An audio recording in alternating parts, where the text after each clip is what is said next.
L'atelier s'intitule Territoire de santé, une illusion, point d'interrogation. Alors, j'ai l'honneur d'animer cet atelier et d'avoir une brochette assez exceptionnelle d'experts qui vont pouvoir répondre à toutes vos questions. Et d'abord, on aura bien entendu une sorte de mise en bouche. Avant ce bon repas, la mise en bouche, ça sera Richard Champeau. Richard Champeau qui est médecin généraliste en Bourgogne, à Guyon. Hein, Guyon, on dit Guyon.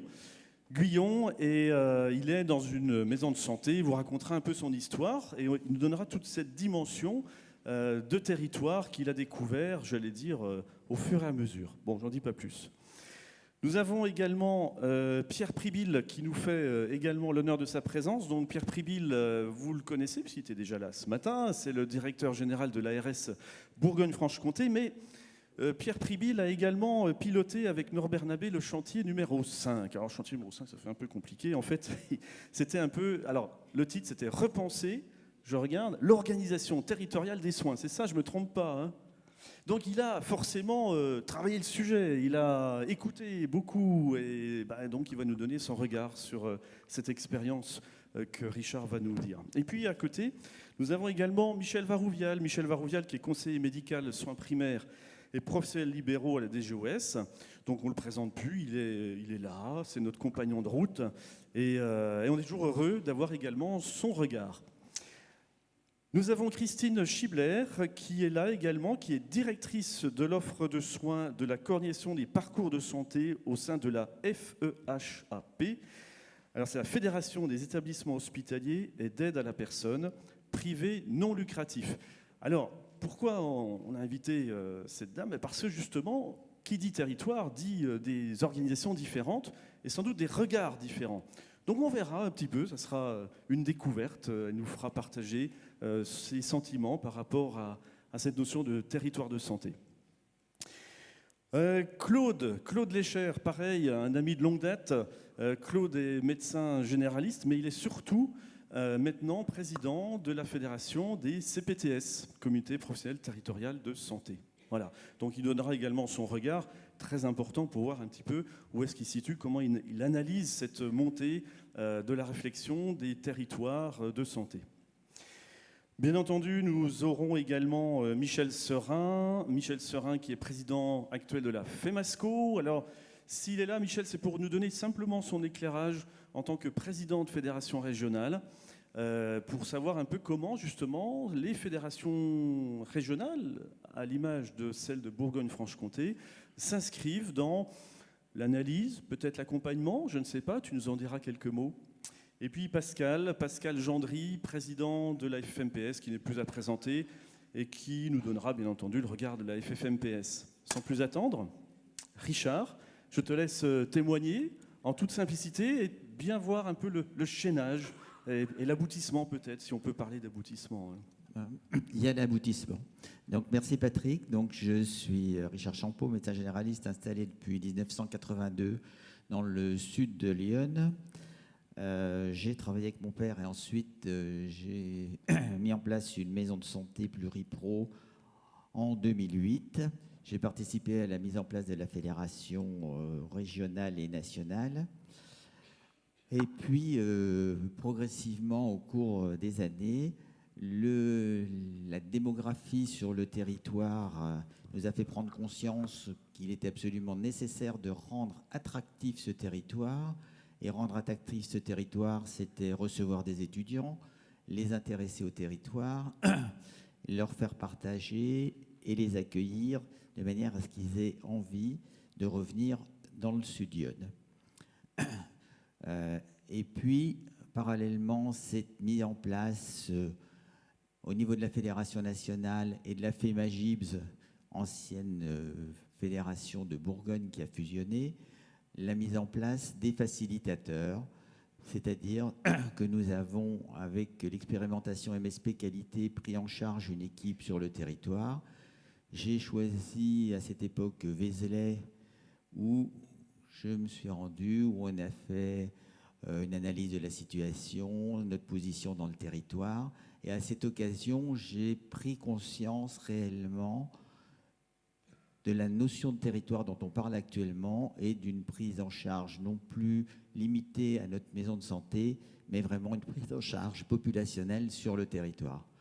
Entre Vézelay et Guyon à Vallon, une ville où les professionnels partaient aussi, donc l'opportunité s'est présentée d'intégrer le groupe de travail du contrat local de santé et d'apporter justement cette facilitation au niveau du contrat local de santé, de faire émerger les besoins d'entrée et de sortie d'hôpital des personnes âgées, les collaborations avec les services d'aide à domicile, et puis également, parallèlement à ce moment-là, un réseau de périnatalité qui était sur le territoire. Ce contrat local de santé a permis de fédérer une partie des acteurs du Sud-Yonne et de prendre conscience de la notion de territoire et a fait émerger toujours les besoins personnes âgées et entrée, sortie d'hôpital, suivi des patients complexes. De cette dynamique qui s'est mise en place sur le sud du territoire a permis de se rapprocher d'un autre territoire du Tonnerrois où il y avait déjà un autre groupement de professionnels. Les Avallonnais ont fait ce groupement de professionnels. Sur les deux territoires, le Tonnerrois et l'Avallonnais, les mêmes problématiques ont émergé avec les mêmes besoins de coordination et de faciliter le parcours des patients. Et donc, les deux associations ont fusionné il y a quelques années pour prendre le nom de GIPS sur ce territoire. Et maintenant, l'étape suivante de ces professionnels, c'est de passer à l'étape CTPS, où on voit que après 7-8 ans de réunions, de promotion d'exercices coordonnés, de la connaissance des acteurs de l'hôpital, du médico-social qu'on a rencontrés au cours du contrat local de santé, de définir des objectifs communs qui seront toujours sur la personne âgée, puisque c'est quand même à ce niveau-là que notre population est la plus importante. Mais parallèlement, ça n'a pas empêché d'identifier les besoins au niveau de l'obésité de l'enfant et de mettre en place un programme qui a été partagé sur l'ensemble des professionnels, d'abord dans le cadre du contrat local de santé, ensuite porté par la FEMAGIBS dans les actions de santé publique. Et tous ces projets réunis côte à côte ont réussi à fédérer l'ensemble des professionnels. Et je profite là de cette occasion pour faire passer à M. Privy une lettre d'intention sur la mise en place officielle d'une CTPS sur le Sud-Yonne. Tout ça pour dire qu'il a quand même fallu de très nombreuses années pour arriver à ce que l'on ait une légitimité, que les professionnels prennent conscience de la notion de territoire, de nécessité de s'organiser pour apporter de l'attractivité au territoire. Voilà. Donc je pense que le débat est ouvert. Merci Richard. C'est bien de faire ton marché, mais c'est encore mieux en effet de témoigner de ton expérience. Tout ça, c'est pas fait du jour au lendemain, on est d'accord, hein? 7-8 ans au moins. D'accord, ça donne une idée. Okay. Il a fallu 3 ans pour qu'au niveau de la maison de santé, que la notion de territoire apparaisse. Ensuite, il a fallu que MSP Qualité et les facilitateurs qui nous ont fait nous prendre conscience de l'importance de partager cette envie de territoire et d'organisation. Voilà. Très bien. On reviendra peut-être, si on a le temps, sur la notion de facilitateur externe aux équipes, le rôle des fédés régionales, etc. Je me dirige tout de suite vers Pierre Pribil avec une question. Là, on a utilisé des tas de termes, dont celui de CPTS, il y a celui de GHT également qui arrive, MSP, tout ça. Les procès de santé de terrain, et donc de territoire, ont du mal à se repérer dans ces définitions. Pourquoi autant de définitions pour finalement nourrir une dynamique qui me paraît je veux dire, logique. On part d'une équipe pluripro avec des objectifs à l'étage micro, puis cette équipe, là, bon, avec la facilitation, s'ouvre sur des objectifs un peu plus ambitieux, mais en orchestre des autres organisations, l'hôpital de proximité, etc. Bon, où est-ce qu'on en est dans toute, avec la PTA notamment? Enfin, on a du mal à se repérer. Vous pouvez nous donner quelques repères? Oui, si je me lance dans la définition, ça va être long et compliqué, mais en fait, tous ces projets-là ont parfois des différences à la fois en termes de contenu et aussi en termes d'ampleur du partenariat. Je pense que la dynamique autour des équipes de soins primaires, elle se fait autour d'un certain nombre de professionnels de santé qui veulent partager un projet commun et le mettre au service de leur patientèle. Évidemment, la forme aboutie, c'est la maison de santé pluriprofessionnelle. Et nous, alors après, je vous expose la pratique qui est la nôtre dans la région, mais l'équipe de soins primaires, comme j'ai eu l'occasion de le dire tout à l'heure, c'est parfois une forme transitoire. D'aller vers la maison de santé pluriprofessionnelle, en particulier, un exemple intéressant tout à l'heure, hein, dans des territoires où on ne va quand même pas brider des projets juste parce qu'il n'y a pas assez de médecins. Ce serait quand même un paradoxe énorme, alors même que ces projets ont pour presque parmi leurs missions de rendre attractif un territoire, comme l'a indiqué tout à l'heure le docteur Champeau. Après, la CPTS, on voit bien que c'est une dimension supplémentaire, à la fois au travers du projet et aussi dans l'ampleur du partenariat. Mais ça s'inscrit effectivement dans une forme de prolongement hein, que j'entends bien, c'est-à-dire que là, c'est pas tourné vers une patientèle, c'est tourné vers la population d'un territoire donné. Donc c'est encore, vous voyez, un échelon un peu supérieur, mais qui, je pense, vu d'une équipe de soins primaires, d'une équipe qui constitue une MSP, s'inscrit quand même dans le prolongement, doit pouvoir s'inscrire dans le prolongement du projet de santé qu'ils ont élaboré.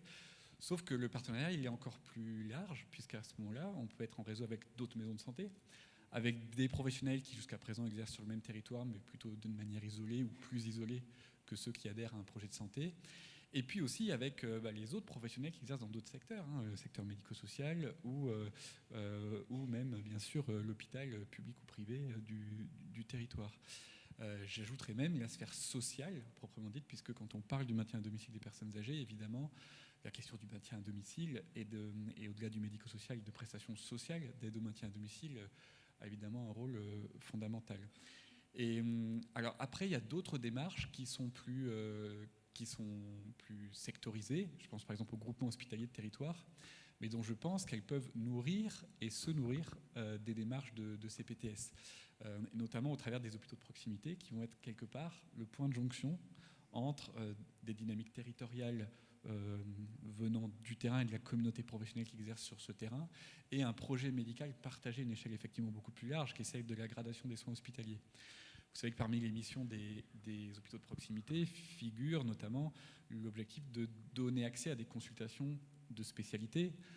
Évidemment qu'il n'y aura pas dans tous les hôpitaux de proximité un service de cardiologie ou de neurologie ou que sais-je.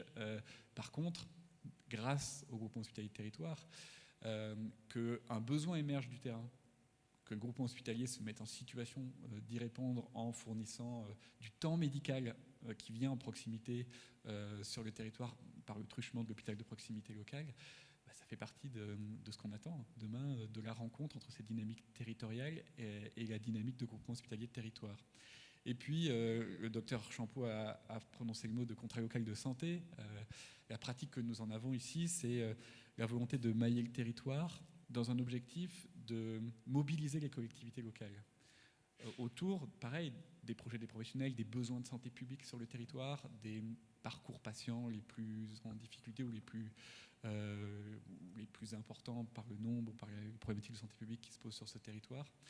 Et naturellement, quand on parle de contrat local de santé, on voit bien que c'est encore une autre dimension, c'est la dimension politique, au sens de l'association des élus locaux aux questions de santé. Et là, naturellement, on est tributaire d'autres frontières, qui sont des frontières administratives de communes, d'établissements publics, de coopération intercommunale ou autres. Bon, à la fin, ce qu'il faut retenir quand même, c'est que ce qui compte, c'est le projet de santé. Et ces projets-là s'additionnent, se complètent, ils ne se superposent pas de façon anarchique sur un même territoire. Et le point fort, en tout cas des maisons de santé et des équipes de soins primaires, c'est d'être à la fois à la manœuvre dans l'exercice coordonné au sein de leurs équipes, mais aussi d'être les armatures de ces projets-là, soit en direction des élus, dans le cadre des contrats locaux de santé, soit en direction d'une population d'un territoire au travers de ce que demain on appellera des CPTS. Un des grands sujets, je pense, des CPTS, ce sera d'arriver à en faire vraiment une maison commune des professionnels sur un territoire, en sautant par-dessus les frontières qui restent entre les modes d'exercice, entre les secteurs, l'hôpital, la ville, le médico-social. C'est ce qui est devant nous, mais je pense que quelque part ça fait un peu écho à la culture professionnelle qui est déjà la vôtre dans vos maisons et équipes. Alors justement, je rebondis, et là je me dirige vers Michel Varouvial. J'ai une question à te poser, Michel. On parle en effet d'acteurs non seulement libéraux, mais également du monde médico-social, l'hôpital, etc. Est-ce que dans la définition même de ces CPTS, à travers le diagnostic partagé, est-ce que ce diagnostic partagé avec les objectifs et le projet de santé donc de la CPTS doit être partagé par tous ces acteurs? Comment s'y prendre finalement? Est-ce qu'au niveau de la DGOS, on a réfléchi un peu à ça? Je n'ai pas vraiment saisi ta question. Tu demandes à ce qu'on fasse un guide pour les professionnels de santé sur comment travailler ensemble au niveau d'un territoire. Pas seulement les professionnels de les santé acteurs, au sens large. Les acteurs qui concourent à la santé des professionnels. C'est quelque chose qu'on fera pas parce que le sujet même des CPTS, et ça a très bien été dit par le docteur Champeau, c'est que ça ressort de l'initiative des professionnels d'un territoire avec une pratique commune qui va peut-être pas durer 7 à 8 ans dans tous les cas parce que l'histoire s'accélère sur la base maintenant de ce qui a déjà été réalisé, mais qui demande un certain temps de maturation, et la maturation ne sera pas partout la même en fonction de l'historique des territoires, en fonction des traditions, en fonction de ce qui existe. Quand il existe une ou plusieurs MSP, ça va bien sûr aller beaucoup plus vite vers un projet de santé. Lorsqu'il y aura juste un leader isolé, ça va être un peu plus compliqué. Mais ce qu'on peut dire, en tout cas, si je peux essayer quand même de répondre à ta question, c'est que tous les acteurs d'un territoire, et tu as raison de dire pas seulement de santé, ont vocation à adhérer à une CPTS. Et que si on doit, par rapport à la question, il y a beaucoup de territoires, en fait il y a un territoire de base, c'est celui de la CPTS, c'est là où les personnes qui apportent des soins ou de la prévention ont des habitudes de travail en commun, plus ou moins lâches, plus ou moins resserrées, et sur ce territoire, ils vont pouvoir améliorer ces habitudes, travailler en commun de façon coordonnée autour de projets pour répondre aux besoins qu'ils ont identifiés. Ça, c'est vraiment fondamental. S'il y a une seule notion de territoire qu'il faut reconnaître, c'est celui-là.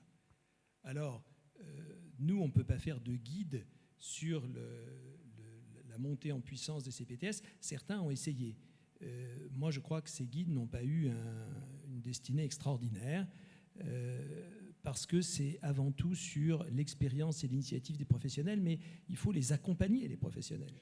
Alors, qui est-ce qui va les accompagner? Eh bien, c'est d'abord, bien sûr, les ARS, par le biais notamment de leurs délégations départementales qui connaissent parfaitement le terrain et qui sont des partenaires. C'est aussi, bien sûr, l'assurance maladie, d'autant plus que l'assurance maladie va apporter un financement pérenne au CPTS et qu'elle aura donc toute légitimité à travailler main dans la main avec les ARS pour l'entrée dans l'ACI et le suivi de ce qui sera ensuite le travail des CPTS. Mais c'est aussi les fédérations de maisons de santé, et puis je vais dire un autre mot qui est celui des URPS, c'est-à-dire que les URPS en formation interpro ont aussi une légitimité à accompagner les professionnels dans ce projet de CPTS. Et là, on voit bien qu'il y a un savoir-faire qui existe déjà. Vous l'avez démontré dans MSP Qualité, que vous avez cité d'ailleurs. Ce savoir-faire des professionnels, c'est l'accompagnement par les pairs. C'est quelque chose sur lequel nous, on souhaite s'orienter de plus en plus. D'ailleurs, je peux annoncer ici que dans la circulaire FIR qui va paraître prochainement, le FIR, c'est ce qui est à la main des ARS, le financement à la main des ARS, il va y avoir pour la première fois une ligne qui sera dédiée au financement de l'accompagnement par les pairs des projets. Donc en direction de ce que vous faites déjà dans vos...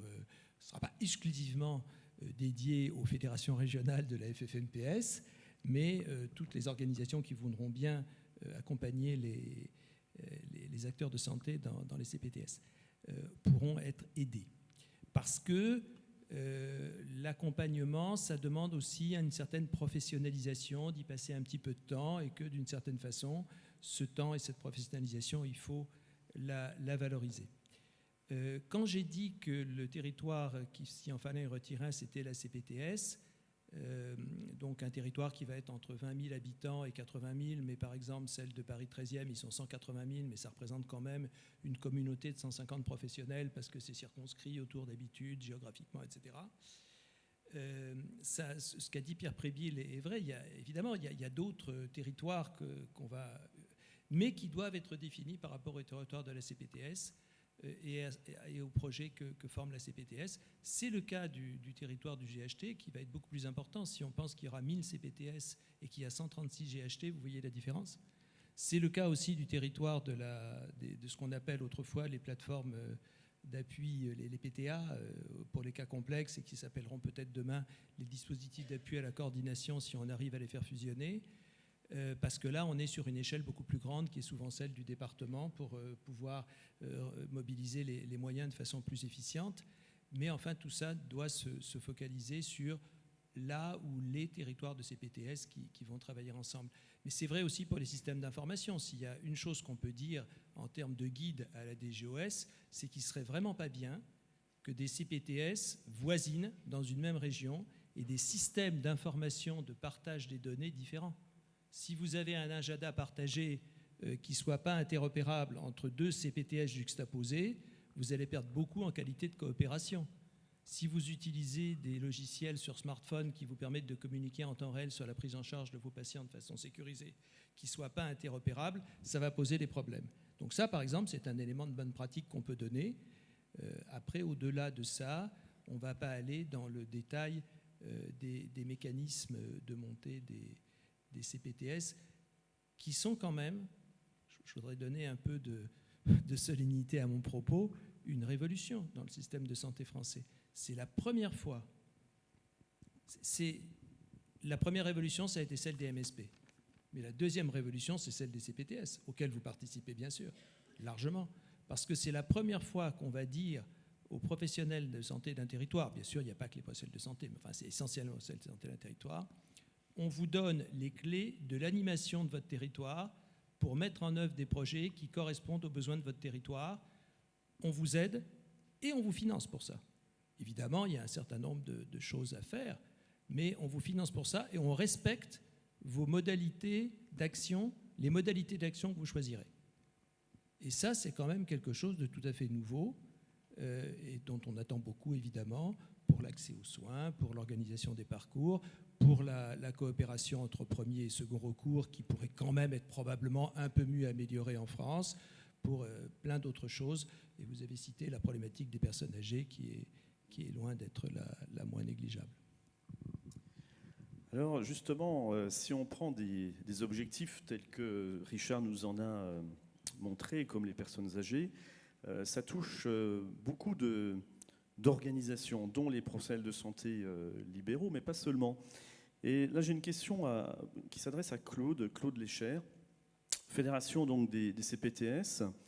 Est-ce que pour toi, Claude, d'abord, quelle est pour toi la définition du territoire de santé? Et puis, deuxième question, est-ce que c'est qu'une histoire de libéraux ou pas, et comment? Oui, bonjour. Donc Claude Léchère, je suis médecin généraliste en maison de santé qu'on a ouvert en mai 2003. J'ai été aussi un des membres, parmi beaucoup d'autres, de fondateur de la FFMPS en 2007. Et en 2014, quand Marisol Touraine nous a parlé d'un projet de loi de santé, nous, on avait déjà fait, enfin moi j'avais déjà fait le constat que la maison de santé était un lieu de création d'une équipe de soins primaires, mais en même temps c'était un lieu qui limitait le champ de notre organisation au mur de la maison. Et donc je pensais à cette époque-là aussi que nous, les professionnels de santé de terrain, nous n'étions pas assez intervenants dans tous les aspects de santé populationnelle. Et donc nous avons eu de longues discussions et de longues heures de discussion, notamment avec Pierre Dehaas, sur territoire, c'est quoi? C'est un territoire populationnel, par exemple administratif, ou bien c'est un territoire qui correspond à la réunion des patientèles d'un certain nombre de maisons de santé ou d'autres professionnels de soins primaires. Bon, pour des raisons qui me paraissent aujourd'hui assez évidentes, la population ne peut pas être simplement considérée comme la sommation des patientèles. Parce qu'il y a des problématiques d'organisation, par exemple sur la relation ville-hôpital, par exemple pour le maintien à domicile des personnes âgées, qui de toute évidence nécessitent pour pouvoir parler une légitimité dans le territoire. Or, même si moi, en tant que médecin d'une maison de santé, je vais voir le directeur de l'hôpital ou je vais voir l'EHPAD de mon secteur en disant ben voilà comment je vous propose qu'on travaille, évidemment le retour immédiat était de dire mais vous parlez au nom de qui? Vous parlez au nom des 6 médecins que vous êtes maintenant dans votre maison de santé, ou bien vous parlez au nom des 20 médecins qui sont dans les communes adjacentes ou des 400 médecins qui travaillent dans la Drôme. Et donc ce premier problème, c'est le problème de la légitimité. Autrement dit, le territoire, ce n'est pas seulement une question de définition, c'est une question de reconnaissance. On vous reconnaît ou on ne vous reconnaît pas la légitimité territoriale. Donc vous pouvez toujours dire « je travaille sur ce territoire », mais si les gens en face de vous nous vous disent « certes, vous travaillez sur ce territoire et ce territoire, vous le décrivez parfaitement », reste qu'il n'y a qu'un acte, je dirais, réglementaire, un acte législatif, un acte de reconnaissance de la part de nos partenaires que sont l'assurance maladie ou les ARS, qui nous permet de parler non plus du territoire, mais au nom des professionnels qui travaillent dans le territoire. Et donc, premier problème, le territoire sur lequel on travaille, quand on est en consultation, quand on reçoit un patient, quand on soigne un patient, quand un patient va dans une pharmacie, ce patient, il est dans un dialogue individuel avec un professionnel de santé. Et donc, le territoire, c'est les problèmes que le patient a à vous soumettre et que vous essayez de régler. La patientèle, c'est pour chaque professionnel de santé, l'ensemble des patients qui lui font confiance et qui le choisissent et qui viennent le voir. Avec une petite particularité, c'est que nous, du côté des médecins généralistes, on a demandé et obtenu, après quand même des années de difficultés, d'abord la notion de médecin référent, puis la notion de médecin traitant. Je voudrais juste rappeler que si aujourd'hui il y a des problèmes de démographie médicale, c'est parce que quand on est passé du médecin référent au médecin traitant, on a supprimé les rémunérations et les capacités d'investissement, et les problèmes qu'on a aujourd'hui sont en grande partie la suite de cette affaire. Et donc l'aspect populationnel, organiser la relation ville-hôpital, organiser la permanence des soins, organiser les relations soins primaires, soins secondaires, tout ça, c'est des choses que intuitivement on fait de façon artisanale. Et aujourd'hui, ce que nous demande, non pas le gouvernement ou les pouvoirs publics, ce que nous demande la population, c'est d'avoir une fiabilité, une lisibilité et une compréhension complète des modes d'organisation. Et donc, ça veut donc dire qu'il faut qu'on se réunisse entre nous dans le territoire pour se dire, oui, on travaille plutôt comme si, alors il y a toujours des exceptions, mais en tout cas, on peut le déclarer, et notamment aux usagers. Et donc, cette légitimité, cette définition du territoire et cette définition de nos modalités de travail peuvent être donc publiées, analysées, évaluées, critiquées, corrigées. Bref, on est dans un processus qui est un processus évolutif. Je voudrais souligner par rapport à ce que disaient Michel Varouillat et Pierre Pribil, c'est qu'on est quand même aussi dans un moment historique pour une autre raison. C'est que pour la première fois dans notre pays, ce n'est pas les pouvoirs publics qui décident de nous dire comment on va s'organiser et sur quel territoire.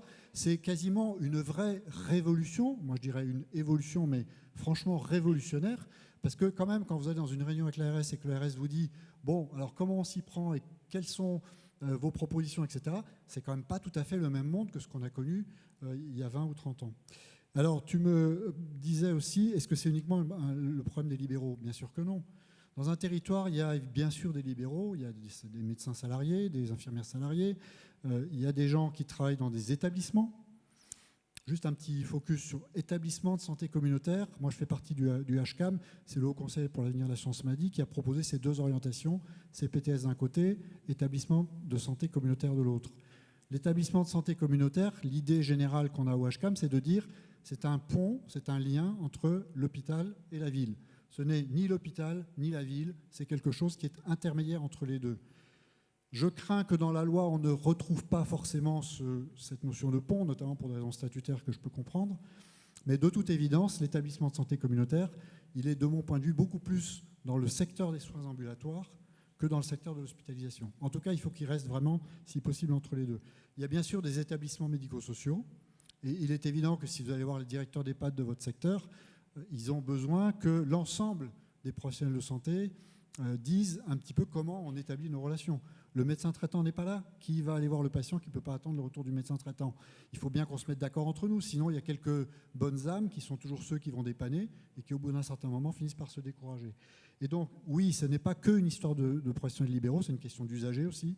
C'est une question de relation avec les politiques des collectivités territoriales qui demandent de façon insistante, et ils ont raison de le faire, qu'on les associe à tout ça, parce que quand il n'y a plus de médecins, c'est quand même le maire qu'on va voir, c'est pas le président de la République. Et donc, les libéraux doivent apprendre à travailler avec le social et le médico-social, doivent apprendre à ouvrir la porte aux usagers et doivent aussi apprendre à travailler avec les établissements. Mais justement, puisque tu parles d'établissements, il est vrai que certains établissements accueillent également en leur sein des équipes de professionnels libéraux. Et on assiste à ça, et de plus en plus, on risque de le voir. Et cette collaboration est concrète. Comment vous, Madame Schibler, vous voyez cette collaboration, ce territoire de santé avec ces établissements hospitaliers? Votre regard sur la définition du territoire? Alors, le territoire, alors, je voulais faire une remarque par rapport à ce qui était dit sur les groupements hospitaliers de territoire. Donc, moi, je représente une fédération d'établissements privés à but non lucratif, donc environ 3700 adhérents. Il y a 700 établissements sanitaires, et donc ils sont privés. Et donc, il y a une ambiguïté qu'il faut toujours lever, c'est qu'un groupement hospitalier de territoire, c'est un groupement hospitalier public, mais il n'a pas l'exclusivité de la responsabilité des soins sur le territoire. Il la partage avec les autres acteurs, et ça, il faut le repréciser. Alors, c'est vrai que les CPTS, donc elles ont, c'est une communauté très intéressante. Moi, j'ai bien aimé la notion de maison commune. Je trouve que c'est certainement un enjeu qu'on a pour faire adhérer le citoyen à ces projets-là. C'est bien entendu d'avoir une terminologie qui est compréhensible. Et là, on a des progrès qui sont absolument considérables à faire. Et aussi une terminologie qui représente les modalités de prise en charge qu'on a aujourd'hui. Donc c'est vrai qu'on parlerait maison commune de santé, ça serait probablement plus proche de cette communauté de pluriprofessionnels qui va regrouper à la fois des libéraux, des médecins salariés des centres de santé, hein, il y en a, des médecins salariés ou libéraux des établissements de santé. Il y a beaucoup d'établissements de santé qui exercent aussi des soins primaires, donc à ce titre-là, doivent aussi travailler avec les équipes libérales. Et puis, au-delà du CPTS, bien entendu, il y a cet enjeu d'articulation avec les établissements sanitaires et médico-sociaux du territoire. Donc, les établissements sanitaires et médico-sociaux, il y en a beaucoup qui exercent aussi des activités dites de proximité. Je ne sais pas si on doit parler, c'est pour ça que je réagissais par rapport au GHT, vraiment de territoire, sinon plutôt de projet. C'est-à-dire qu'un enjeu, je pense, des CPTS, c'est d'être représentatif, hein, donc des acteurs du territoire. Donc, ce ne sera pas les mêmes selon les territoires. Il y aura des territoires où il y aura des médecins libéraux uniquement, d'autres où il y aura des médecins libéraux et des médecins salariés de centres de santé et d'établissements. Puis, quelquefois, ça sera différent. Donc, chaque territoire aura ses spécificités. Et ça, c'est important que dans chaque ARS, il y ait une bonne compréhension, mais les ARS le savent, de cet enjeu-là. Et donc, le premier enjeu de la CPTS, c'est d'avoir une représentativité. Et ça, c'est vrai que c'est une question qu'on peut se poser, c'est comment, au moment où il y aura une reconnaissance des CPTS, comment il y aura cette appréciation de cette représentativité. Après, c'est vrai qu'on ne peut pas démarrer avec tout le monde, donc si ce n'est pas représentatif, ça voudrait dire qu'il va falloir s'assurer qu'il y a un mouvement de fédération, c'est-à-dire comment on fait, justement, comment on crée autour d'un projet une fédération, et donc l'engagement des professionnels autour de ce projet. Et c'est pour ça que le territoire du CPTS, il me semble que ce sera beaucoup plus un territoire autour du projet, autour d'une capacité à fédérer, et beaucoup plus que sur un territoire géographique donné. Et c'est là que je pense qu'un autre enjeu des CPTS, et ça va être compliqué, notamment compliqué pour les agences, parce que moi j'ai travaillé en agence pendant 7 ans, donc je connais un petit peu le boulot. Créer 1000 CPTS, c'est un enjeu considérable. Hein. C'est un enjeu considérable pour vous, c'est un enjeu considérable pour vous et les autres opérateurs, mais c'est un enjeu considérable aussi pour l'administration qui doit accompagner je veux dire, une multitude, et en plus, ce qu'on a dit, une multitude de situations aussi, parce que c'est jamais pareil partout, et il faut accepter que ça soit comme ça, sinon ça sera raté. C'est-à-dire que si on met un schéma ou un guide avec une fonction, une description, et puis voilà, ça doit rester dans un cadre, ça ne marchera pas. Effectivement, il faut garder l'initiative et apprécier. Et donc, je pense qu'il y a un autre sujet qui va être important dans les CPTS, en dehors donc, de cette représentativité, cette fédération, c'est d'avoir un projet avec des objectifs très opérationnels, écrits en français dans le texte, avec de la mesure et des objectifs de résultat. Et ce qui serait intéressant, certainement, c'est que ces objectifs de résultat soient à l'origine du financement. Et qu'on ne fasse pas un peu comme on a fait souvent, hein, donc c'est financer les structures et travailler sur les structures plutôt que de travailler sur le projet. Et je pense que ça, alors c'est compliqué, hein, une fois qu'on a dit ça, c'est archi compliqué, mais je pense que c'est important. Alors, ce CPTS, il va devoir s'articuler après avec les autres communautés dans le cadre du projet territorial de santé. Ça, on voit que le projet territorial de santé, il va avoir peut-être une maille qui sera comprise sur plusieurs CPTS, puisque souvent, les établissements de santé, qu'ils soient de proximité ou de recours, ils sont sur un territoire un peu plus large que le CPTS, qui va être sur un territoire plus de proximité.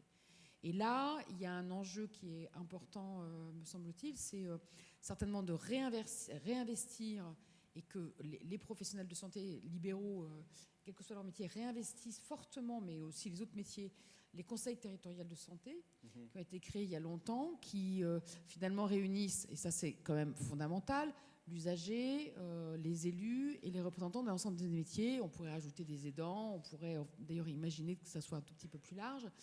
Et c'est vrai que c'est dans ce conseil territorial de santé, qui est alors souvent à la maille départementale, c'est pour ça qu'il va certainement chapeauter, ou enfin pas chapeauter, mais enfin regarder, dialoguer sur les diagnostics comme sur le plan d'action avec plusieurs CPTS. Mais c'est vrai qu'il a une forme de légitimité très importante de par sa composition et de capacité d'accompagnement finalement aussi de la démarche du projet qui sera à l'origine finalement de ce territoire de projet autour du CPTS. Donc nous, on voit au niveau de la FEAP, c'est vrai qu'on regarde avec beaucoup d'intention et beaucoup d'intérêt la création des CPTS. Nous, on a la chance d'être une fédération qui est totalement transversale, avec des établissements de santé, des centres de santé, l'hospitalisation à domicile, parce que le domicile fait partie du territoire du CPTS, il ne faut pas l'oublier. Et puis, bien sûr, de la dialyse à domicile et l'ensemble des institutions médico-sociales, voire sociales. Et donc, c'est vrai qu'on est particulièrement intéressé pour identifier sur l'ensemble du territoire national un certain nombre de porteurs de projets qui seraient intéressés peut-être pour travailler sur les sujets qu'on a cités tout à l'heure, hein, les plus complexes et les plus majeurs, comme la prise en charge des personnes âgées, ou l'accès aux soins somatiques pour les personnes en situation de handicap, ou l'accès aux soins somatiques pour les personnes souffrant de troubles psychiques. En tout cas, on va être très intéressé pour identifier des territoires et travailler avec les communautés libérales, les communautés des CPTS, les maisons communes de santé, on pourrait dire, pour essayer de prendre un ou deux sujets qui sont issus du diagnostic du territoire et puis essayer de voir comment on peut faire. Avec, à mon avis, une idée aussi, c'est qu'il faut aujourd'hui... on a parlé d'interopérabilité, de système d'information, etc. Moi, je pense qu'on a beaucoup de choses qui existent en statique, mais que maintenant, on doit créer des outils de coopération tout à fait dynamiques, et avec aussi un souci de mutualiser aussi le plus possible, et ce qui a été dit tout à l'heure, je le rejoins complètement, mutualiser le plus possible les moyens qu'on met en œuvre, parce qu'on est quand même sur des enveloppes qui sont contraintes dans un contexte tendu financièrement. Très bien. On parlait de diagnostic, d'objectifs à atteindre par rapport aux besoins populationnels. On parlait également d'accompagnement. Les fédérations régionales ont pour vocation d'accompagner à l'étage micro c'est-à-dire les équipes pluriprofessionnelles autour et avec le patient. Et là, on passe à un étage méso, si on peut dire, c'est-à-dire l'étage territoire de santé. Comment une fédération régionale a-t-elle réfléchi? Comment fait-elle pour répondre à d'éventuelles demandes d'accompagnement d'équipes qui veulent animer, nourrir une dynamique territoriale, une organisation territoriale? Et puis, est-ce que finalement on peut aller voir une fédération régionale, si je suis professionnel de santé à exercice isolé, un peu péjoratif, mais est-ce que je peux venir voir Michel Serin de la fédération FEMASCO et dire moi j'aimerais participer à une CPTS, vas-y aide-moi. Comment ça se fait? Comment ça se passe concrètement, quoi? Eh bien, écoute, oui, le professionnel peut venir me voir, peut surtout venir voir la FEMASCO. Historiquement, donc en région Bourgogne, nous avons toujours eu ces 2 niveaux de coordination, maison de santé, mais aussi ce qu'on appelait les groupements de professionnels de santé ou réseaux de santé plurithématiques créés par des libéraux. Donc on a cette culture depuis plus de 25 ans en Bourgogne. Qui fait qu'on a toujours eu dans nos représentants à la fois des maisons de santé et ces groupements de professionnels de santé dont on ne sait pas très bien si ce sont des CPTS, parce qu'on ne sait pas trop la labellisation, on sait que les négociations conventionnelles sont en cours, etc., mais dont on sait très bien que le modèle a servi à la conception et à la définition des CPTS. Mettre autour de la table, autour d'un projet de santé, des professionnels libéraux, des établissements et du médico-social, c'est typiquement ce qui s'est fait à Beaune depuis plus de 25 ans, à Clamecy depuis 25 ans dans la Nièvre. Donc on a cette culture des 2 niveaux. Et de ce fait-là, on a une réflexion sur l'exercice coordonné depuis assez longtemps qui va pousser un peu les concepts. Et du coup, on va vraiment accueillir tout le monde. Et j'ai bien aimé tout ce que chacun a dit sur la reconnaissance, la nécessité d'être reconnu en tant que professionnel, mais aussi d'avoir des moyens quand on veut faire quelque chose, parce que le bénévolat, ça a ses limites. On a aussi besoin de continuer à travailler pendant qu'on conçoit des nouveaux outils, et pour ça, on a besoin de personnel, on a besoin de salariés. Donc la fédération là-dessus a cette expertise d'accompagner des équipes sur des projets de santé de maisons de santé, d'ESP, puisqu'on a aussi quelques ESP, groupements de professionnels, je ne sais pas s'ils sont encore labellisés ou pas, c'est toujours un peu compliqué, mais on va dire que ce sont des CPTS. Et de toute façon, donc, il y a une volonté commune de communiquer les uns avec les autres et donc d'avoir une espèce de facilitateurs. Ce sont des facilitateurs qui ont une expertise de par leur pratique quotidienne, qui peuvent aller témoigner, qui peuvent répondre aux questions, qui peuvent accueillir des personnes qui s'interrogent sur ces nouveaux modes d'organisation. Et l'autre élément, ce que je voudrais dire un peu, c'est que notamment sur un des départements de la région Bourgogne-Franche-Comté, on aime bien expérimenter et pousser au bout les concepts. Et l'interrogation qu'on porte au niveau des CPTS, c'est pourquoi une CPTS sur un territoire donné, pourquoi pas plusieurs CPTS sur le même territoire? J'explique. Si on prend, je prends l'exemple que je connais le mieux, qui est dans la Nièvre, le GISA 58, qui a cette culture pluriprofessionnelle, qui a porté la périnate, qui a porté la gérontologie, qui a porté l'éducation thérapeutique sur tout un territoire, qui a porté le lien ville-hôpital, qui a porté, je sais plus trop, l'addictologie à la fin, a fini par se fondre dans un soutien aux professionnels avec un numéro de téléphone et essayer toujours d'aider, de donner réponse aux professionnels, mais aussi aux établissements, mais aussi aux usagers. Et nous sommes répartis sur toute la Nièvre. Et sur la Nièvre, en fait, nous soutenons par exemple l'émergence d'une ETP de proximité pour soutenir toutes les équipes sur ce territoire, la formation pluriprofessionnelle sur toute la Nièvre, mais aussi faire émerger des réseaux de téléconsultants et de télémédecine pour éviter qu'on soit phagocyté par des plateformes extérieures. Et en même temps, on sait qu'on a tous des problèmes d'accès aux soins qui ne pourront être résolus dans les 5 ans qui viennent que par le pluriprofessionnel. Gestion des soins non programmés pluriprofessionnels, pouvoir accepter plus de patients, médecins traitants, ça peut être fait à l'heure actuelle vu la charge de travail que nous avons qu'en pluriprofessionnel. Et donc notre CPTS départemental va permettre de faire émerger des CPTS sur une autre thématique qui sera peut-être plus là sur l'accès aux soins de la population et la qualité des soins sur des territoires qui seront plus petits.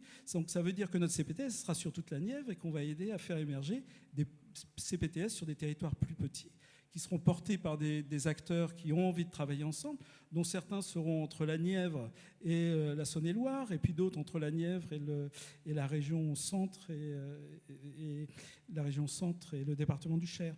Donc je pense qu'on est dans une phase, pour l'instant, encore un peu en ébullition parce que les négociations ne sont pas stabilisées, mais on voit bien quand même que la fédération est prête et accompagne des personnes qui sont dans ces questionnements. Là, on parle de fédération des établissements privés à but non lucratif.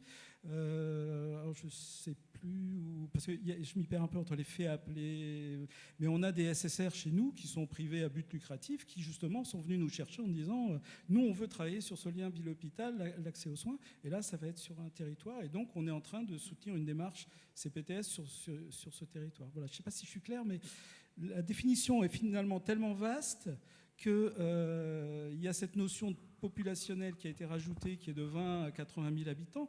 Mais je connais une maison de santé qui travaille en pluriprofessionnel, avec du médico-social, avec un SPASAD, et qui pourrait très bien, vu les liens qu'elle a tissés avec son hôpital de proximité, elle rentre dans la définition CPTS, sauf que maintenant, ça fait moins de 20 000 habitants, bien sûr.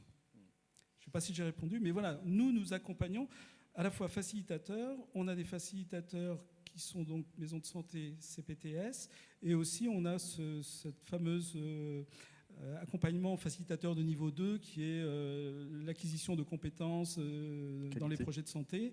Au niveau de la qualité, et dans la qualité, il y a forcément ce lien entre le premier et le deuxième recours et entre premier et deuxième recours et les établissements. Ben c'est l'exemple que Richard nous a décrit, hein. C'est grâce à cet accompagnement extérieur et cette définition d'objectifs qui met en branle les organisations qu'il y a définition d'une communauté finalement. Dernière question sur Pascal. Alors, on voit comment une fédération régionale s'inscrit dans l'accompagnement.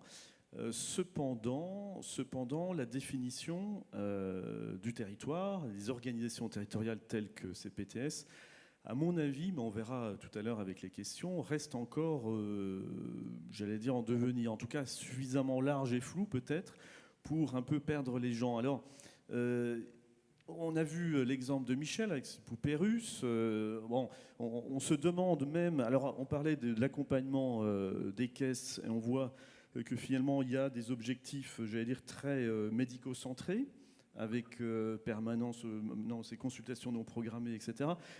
Finalement, on se dit, mais alors c'est la santé au sens large, on est sur des objectifs médico-centrés, mais tout ça, où est-ce qu'on en est pour toi, avec ton regard de président de la FFMPS, où est-ce qu'on retrouve nos petits finalement ?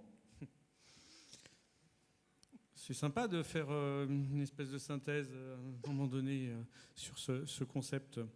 Je crois qu'il faut qu'on parte de l'essence même des organisations territoriales. On ne décrète pas des organisations territoriales, elles doivent être l'émergence de ce que les professionnels veulent faire sur un territoire. Donc ça veut dire la notion de projet de santé de territoire. Donc ça veut dire projet de santé. Ça veut dire qu'on n'impose pas un projet de santé, c'est quand même l'émergence de l'intelligence collective sur la volonté d'améliorer la santé au sens large sur un territoire. Et puis, clairement, il y a quand même cette dimension de communauté. La communauté, c'est quelque chose qui est large, la communauté. Elle peut être restreinte, avec ma femme, 2 personnes, mais elle peut être beaucoup plus large, une communauté beaucoup plus large. Et naturellement, une communauté, alors même si on est beaucoup de médecins là, autour de la table, une communauté qui doit être au service d'une population en se servant du pluripro comme outil d'amélioration de la santé sur un territoire.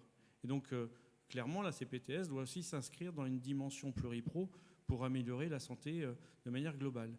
Et elle doit aussi, à mon sens, à notre sens, de la FFMPS, être communautaire au sens de tous les professionnels, au sens large, et pas que les professionnels sur un territoire. Tous les gens qui ont envie de faire avancer la santé sur un territoire. Donc c'est naturellement les professionnels libéraux, en groupe ou isolés, les professionnels salariés en centre de santé, les professionnels de l'hôpital, les professionnels du médico-social, et puis, quelque part, même si ce n'est pas des professionnels, il doit y avoir forcément un lien avec les usagers et peut-être aussi avec les collectivités locales qui sont des éléments importants pour faire avancer la santé sur un territoire. Alors moi, il y a un truc qui me pose question, c'est dans cette communauté, c'est d'opposer une communauté, entre guillemets la CPTS, qui serait les professionnels de soins de ville, à l'établissement communautaire de santé. Parce que l'établissement communautaire, ça serait une structure, quelque chose d'un hôpital, mais qui aussi, dans son mot, il y a communautaire. Donc il est communautaire de quoi, en fait, l'établissement ? Là, pour moi, ça fait partie de la même communauté du territoire. Donc il y a, même dans la notion d'établissement communautaire, il y a quelque chose qui est un petit peu problématique. Donc ça veut dire aussi, quelque part, si tout le monde fait partie de la même maison, ça veut dire aussi, alors que ce matin on a dit qu'on allait abandonner les murs, voilà, allez, ne soyons pas à un paradoxe près, ça veut dire aussi qu'il se pose le problème de la gouvernance de cette structure. Et là, quand on disait, quand on a dit qu'on a mis un peu la charrue avant les bœufs, c'est qu'on est dans la précipitation de faire 1000 CPTS, même si c'est un slogan. On a déjà réfléchi aux modalités de financement. C'est bien de s'occuper des modalités de financement en faisant par exemple l'ACI des CPTS. C'est très bien parce que ça va donner un moyen à ces organisations de travailler et d'évoluer. Sauf que quelque part, indirectement, on en fiche déjà presque le cadre, et qui est un cadre qui est souvent très médico-centré et qui d'ailleurs se fait par une négociation dans un cadre conventionnel, donc avec surtout des professionnels libéraux et des représentants de professionnels libéraux. Ça veut dire que derrière, il va falloir aussi à ces communautés trouver d'autres modalités de financement qui ne peuvent pas être que dans l'ACI de CPTS. Et donc ça veut dire que si on veut... oui, forcément, je me tourne vers vous. Parce que ça veut dire que si on est dans des actions de santé publique, dans des actions beaucoup plus larges que celles intéressant les seuls professionnels de santé de ville, et si on implique des établissements, naturellement, on va dans d'autres modalités de financement. Ou alors, on va un peu cloisonner les choses. Donc c'est ces problématiques-là qui me posent question, à la fois dans l'appartenance, le niveau de la CPTS, et son niveau de financement. Donc ça, c'est une partie de débat qu'on peut avoir. Tu as dit, Michel, que tu n'étais pas très favorable au guide. Sachez quand même que la FFMPS a écrit un guide qui vaut ce qu'il vaut, mais qui avait vocation au moins à donner des orientations aux équipes et aux professionnels de santé sur ce que pourrait être une CPTS et quelles seront pour nous, fédération, les modalités d'accompagnement des équipes qui pourraient aller vers des CPTS. Il n'y a pas tout dans ce guide, notamment l'aspect financier, puisqu'il est en tout cas en phase de négociation. Il y a une grosse problématique autour du cadre juridique de ces CPTS qui est encore très flou, on va dire, mais ça donne des pistes et en tout cas, ça alimente le débat. Eh bien voilà, donc le débat est lancé.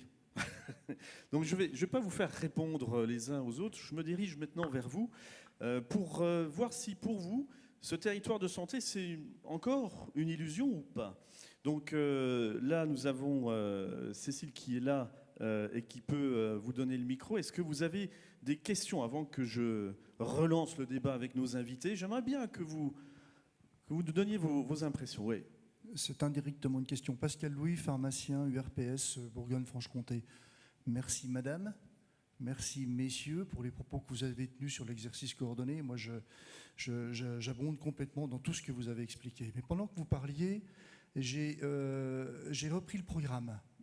Et c'était noté « Production attendue une vision partagée en essayant d'en sortir des hiérarchies professionnelles. On est en train de parler d'exercices coordonnés et malheureusement, respectons la parité. Alors, il y en a une qui n'est pas respectée, c'est transparent sur ce plateau, mais la deuxième, 5 médecins. Alors, moi, j'ai rien contre les médecins, mais on travaille sur l'exercice coordonné. Les propos sont parfaits, faites attention à l'image, elle est essentielle. Mais au-delà de l'image, c'est peut-être un fait, justement. Enfin là, on va poser la question, parce que, justement, Pascal Gendry vient de nous dire que c'était médico-centré. C'est peut-être la preuve, justement. Vous avez raison. Il y a un médico-centré. Je ne sais pas, Claude, tu veux peut-être répondre à cette question qui est essentielle. La Fédé des CPTS, il y a autre chose que des médecins, j'imagine. Il y a autre chose que des professionnels de santé libéraux. Je ne sais pas. Vas-y, la parole est à toi. Oui, la remarque est juste. Bon, je ne suis pas l'organisateur de la table ronde, donc je ne vais pas y répondre. Mais en même temps, je voudrais quand même redire, parce que c'est quand même une espèce de leitmotiv qui revient maintenant un petit peu de façon permanente, c'est pas non plus sans les médecins, quoi. Voilà. On n'en revendique rien de plus et rien de moins que notre part dans l'équipe de soins. On a des responsabilités particulières, les pharmaciens ont des responsabilités particulières, les infirmières, les orthophonistes, on a tous nos responsabilités. Ce que quand même je veux dire, c'est que la CPTS, et on n'en a pas du tout parlé, mais c'est un sujet très important, c'est aussi un lieu d'évolution actuelle et future de nos métiers, du contenu de nos métiers. Quand les médecins ont travaillé et ont cherché à expérimenter concrètement la pratique avancée chez les infirmières, ça ne s'est pas fait dans l'enthousiasme général du côté des syndicats infirmiers. On l'a quand même fait et on y a insisté, malgré les risques politiques qu'on a pris, en poussant l'expérimentation Asalée, qui quand même aujourd'hui est un socle quand même solide sur lequel on peut effectivement voir se développer les pratiques avancées, dont je rappelle que la loi ne la réserve pas uniquement aux infirmières. Les pharmaciens pratiques avancées, il y a eu une polémique récemment sur la prescription pharmaceutique. J'ai donné mon avis perso qui était un avis favorable à cet amendement et qui est, pour mon avis perso, contraire à l'avis des syndicats qui me représentent. Mais voilà, la vie démocratique, c'est aussi de ne pas toujours être d'accord, y compris avec les structures qu'on a soi-même présidées. Donc l'évolution de nos métiers, c'est aussi une chance. Et donc, oui, je suis d'accord sur le reproche qui est fait sur la table ronde, mais c'est en même temps un lieu dans lequel nos métiers vont évoluer. Dans 10 ans, probablement, mon métier à moi aura considérablement changé, de même que le métier de la pharmacie, de même que le métier de l'infirmier. Et deuxième point, et là je m'adresse plutôt à Pierre Pribil, les CPTS vont être aussi un lieu de mise en cohérence territoriale.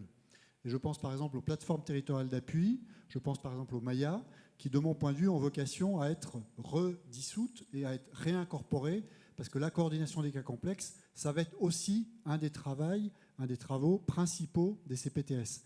Donc mise en cohérence de nos métiers, mise en cohérence territoriale, et on est parfois un petit peu en difficulté parce que les ARS veulent absolument qu'on crée des PTA parce que probablement ça fait partie des objectifs de mise en place de la loi. Et en même temps, nous pensons qu'aujourd'hui, la PTA est déjà un organe dépassé et qu'il faut faire revenir ou laisser la coordination de proximité dans les CPTA, surtout quand elles existent déjà. Bien, merci. Merci également pour l'intervention. Oui ? Ouais. Alors Serge Pirou, donc je suis médecin à Camponne-sur-Orge en Haute-Loire, donc l'Auvergne. Allô ? Oui, ça marche. Moi, il y a des choses qui me surprennent parce que quand j'entends tout ce qu'on dit, je me dis, tiens, tu as dû hiberner pendant un certain nombre d'années, puis tout d'un coup, il y a des gens comme ça qui pensent qu'on va faire des CPTS, des choses comme ça. Écoutez, moi, je suis dans un petit village, un territoire sur les plateaux, là-haut, et effectivement, ça fait des années qu'on bosse ensemble avec les différents professionnels de santé. Ça fait quelques années qu'on a créé un pôle santé, avant même de créer la maison de santé qu'il y a actuellement. Et en fait, nous, on n'a pas l'impression, comme ça, que c'est quelque chose de nouveau. On a toujours travaillé ensemble. Alors, le médecin là-dedans, quand j'entends le médecin, oui, le médecin, il est coordonnateur quelque part, puisque la loi lui dit que c'est lui, normalement, qui coordonne la santé du patient, mais c'est un médecin tout seul, aussi intelligent qu'il puisse être avec ses 9 ans ou 10 ans d'études bientôt. De toute façon, il est incapable de rien faire, il peut travailler qu'avec les autres. Moi, ce que je dis, c'est ce qu'on a besoin. C'est pas qu'on nous dise qu'il faut créer quelque chose, puisque de toute façon, dans beaucoup d'endroits, on l'a déjà fait. Enfin, je suis sans doute pas le seul avec toutes les professions qui sont là. C'est simplement que, déjà, on nous évite de nous mettre des bâtons dans les roues. Déjà, on évite de nous créer des trucs pas possibles, des CISA, des machins, tout ça. J'en comprends l'utilité, à part pour les créer, je peux vous dire, c'est une usine à gaz. Moi, la CPTS, il y a des années que j'ai pensé à créer un truc. Alors, ça n'existait pas, ça ne s'appelait pas comme ça. Mais quand j'ai regardé, quand ça a commencé à exister, comment il fallait le faire, je me suis dit, mon pauvre, tu vas prendre le temps. Ou comment tu vas faire, sinon c'est très complexe. Donc je pense qu'on a besoin qu'on nous donne des moyens de faire. Alors des moyens législatifs, puisqu'on passe toujours par là. Des moyens financiers, parce qu'il y a un petit peu besoin d'argent pour faire les choses. C'est dommage, mais c'est comme ça. Bénévolat, ça marche, mais on ne fait pas tout. Et ensuite, une fois qu'on a ces moyens, nous laisser faire, je pense, laisser faire les gens qui savent faire, tous les professionnels réunis de santé, parce que en général, les professionnels de santé, ils ont du bon sens dans leur petit coin, comme ça. Ils connaissent leur population, ils connaissent leur patientèle, ils connaissent leurs élus, ils connaissent leurs structures sociales, médico-sociales, etc. Donc, donnez-nous les moyens de faire. Laissez-nous faire. Je pense qu'on ne fera pas de bêtises, on n'est pas plus idiots. Puis en plus, on n'est pas des voyous, donc on ne va pas dépenser injustement l'argent de l'État et de la nation. On le fera à juste titre. Moi, je suis auvergnat, alors comprenez bien que nous, on ne dépasse pas pour rien. Hein, c'est plutôt le contraire. Donc voilà, donnez-nous les moyens de le faire. Et bien, je pense que ça marchera bien. Mettez pas trop de barrières, ne mettez pas trop de cadres, parce que de toute façon, ça devient tellement ingérable, tous ces cadres-là, qu'on ne peut pas. Et puis voilà, merci. Merci pour cette intervention très légitime et issue du terrain. Michel. Évidemment, ce que vous dites est... Moi, je vous remercie pour cette intervention parce que d'abord, en tant qu'institutionnel qui ne sort pas de son bureau du ministère, ça me fait du bien de l'entendre. Mais deuxièmement, la réalité de ça, c'est que les CPTS ne sont pas un concept. Et au fond, c'est ce que vous dites. C'est-à-dire que les CPTS ne sont pas un concept, c'est une création des professionnels de santé qui existe en réalité depuis plus longtemps que l'inscription même de cette notion de communauté professionnelle dans la loi et qu'à beaucoup d'égards, on a rattrapé de ce qui se faisait. Mais ce qui ne se faisait pas partout. C'est-à-dire ce que vous avez décrit et ce qui se faisait également dans un certain nombre de régions n'est malheureusement pas la règle de notre système de santé qui demeure quand même très marqué par un cloisonnement, par quelquefois des pratiques quand même extrêmement isolées même au sein d'un même village. Donc, il ne faut pas penser que la génération spontanée des initiatives, qui est vraiment la base de tout, suffit toujours en elle-même. Or, qu'est-ce que nous avons fait? Nous avons pris acte. Cette histoire de CPTS est extrêmement intéressante parce qu'elle a été mise dans la loi en 2016 comme une espèce de bouée qu'on a lancée dans la mer. Mais au fond, personne n'y croyait vraiment. Je rappelle que la notion de CPTS a été créée par une négociation au sommet entre syndicats et ministères pour remplacer ce qui s'appelait le service territorial de santé, que STS, qui était issu d'un rapport fait par une usagère du système de santé et qui posait le problème de la gouvernance du système de santé par les usagers, ce qui n'a pas franchement reçu l'adhésion des représentations professionnelles à l'époque. Donc on a trouvé cette notion de CPTS. C'est une bouée qu'on a lancée à la mer. Qu'est-ce qui s'est passé? Il y a eu 200 projets. Aujourd'hui, nous avons 220 projets, dont un bon tiers sont ce que vous avez décrit, c'est-à-dire des choses qui existaient déjà avant, mais qui ont trouvé un cadre favorable. Alors, vous nous dites, vous mettez des cadres et donnez-nous de l'argent. Alors, qu'est-ce qu'on met comme cadre? Pas tant que ça. Moi, je voudrais m'inscrire en faux. Lorsque votre directeur général d'ARS va examiner le projet que vous allez lui amener et qui va vous aider à financer avec l'assurance maladie, parce qu'il faut bien financer des actions, des projets, des programmes. Hein. On ne peut pas donner complètement de l'argent comme ça sur la bonne mine des gens. Il va vérifier quoi? Il va vérifier que vous êtes représentatif de votre territoire. C'est-à-dire que globalement, vous êtes reconnu et que les gens qui comptent sur le territoire marchent avec vous. Il va vérifier que vous ne mettez pas d'exclusif, c'est-à-dire que tous les professionnels de santé du territoire qui veulent travailler avec vous peuvent le faire. C'est la notion de base des CPTS et Pascal l'a rappelé. Il va vérifier que vous êtes pluriprofessionnel. Parce que, en aucun cas, une CPTS qui ne regrouperait que des pharmaciens ou des médecins ou des masseurs kinésithérapeutes ne pourrait être intéressante compte tenu du caractère pluriprofessionnel qui est la base du progrès. Ça veut dire qu'il y aura une seule CPTS sur un territoire, qu'il n'y aura pas non plus la CPTS de l'hôpital public, la CPTS de la clinique privée et la CPTS des masseurs kinésithérapeutes. Parce qu'on a vu ça aussi, hein, quelquefois. Et puis, il va vérifier qu'il y a au moins une composante obligatoire sans laquelle il ne peut pas y avoir de CPTS, qui sont les professionnels de santé de ville. Et ça, je voudrais apporter peut-être une clarification. Il ne peut pas y avoir de CPTS sans professionnels de santé de ville. Il peut y avoir des CPTS sans établissement médico-social, il peut y avoir des CPTS sans établissement sanitaire, c'est possible, c'est pas souhaitable, parce qu'il faut que tout le monde travaille ensemble, et la CPTS est un appel à ça, mais il n'y aura pas de CPTS sans professionnels de santé de ville, parce qu'au fond, le réseau de soins de proximité, c'est l'orientation actuelle que nous voulons promouvoir. Après, il vérifiera si vous avez des moyens de communiquer entre vous. Et ça, c'est la problématique du système d'information. C'est aussi une problématique extrêmement intéressante qu'il faut se poser. Comment on communique autrement ?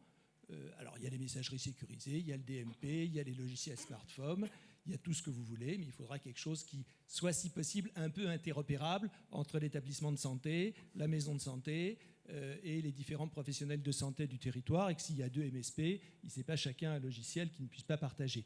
Donc là, il y a un petit travail à faire qui doit être fait, parce que sinon, et puis évidemment le pharmacien, il faudra, j'oublie pas les pharmaciens, on n'oublie pas trop les pharmaciens en ce moment quand même, hein. Dans le système de santé, vous êtes quand même à l'honneur, on en entend beaucoup parler, et c'est très bien comme ça. Enfin, les pharmaciens aussi devront insister à ça. Et pour terminer, alors donc tout ça, ça va être hétérogène. Vous n'aurez pas une CPTS identique forcément sur tous les territoires. C'est pour ça que quand vous dites « laissez-nous faire », on va vous laisser faire. On va juste regarder qu'il y a un certain nombre de critères exigibles au sens de la puissance publique pour assurer la qualité, la sécurité, et pour vérifier que les sous qui vont vous être donnés tant par l'ARS que par l'assurance maladie, on peut en attendre un certain nombre de services rendus aux usagers. Mais au fond, c'est bien la philosophie qu'on a. Pierre Préville. Juste un petit complément, parce que effectivement, tu as énoncé les critères finalement assez simples à réunir pour bénéficier des financements qui sont en train de se négocier. Mais je crois que moi, je vais même pas vérifier tout ça à la fin. Pourquoi ? Parce que quand ça arrivera sur mon bureau, ce sera déjà fait. Et pas par miracle, tout simplement parce que nos délégations départementales ont pour mission d'accompagner ces projets-là. Et donc, par définition, ce travail-là, il sera fait en amont, si bien que le projet, quand vous l'aurez ficelé, il sera transmis grâce en quelque sorte avec le soutien du délégué départemental. Et moi, j'aurai déjà l'assurance que tous ces sujets-là auront été pris en compte au moment même de l'élaboration du projet. Donc on est dans un processus qui est en fait encore plus fluide, même si ce que tu as présenté est extrêmement fluide. Il n'y aura pas un censeur à la fin. On va vous accompagner pendant tout le processus, de sorte qu'il n'y ait pas de risque de rupture ou que vous n'ayez pas de mauvaise surprise au bout d'un moment. Il y a un autre élément peut-être aussi que tu n'as pas mentionné, mais qui est que le mandat, c'est qu'à terme, on puisse mailler le territoire de ces PTS. Donc, bien sûr, on va s'efforcer qu'ils ne se chevauchent pas, parce que ça serait illisible pour la population, pour les professionnels eux-mêmes, etc. Mais on va quand même avoir le souci de parvenir à mailler le territoire.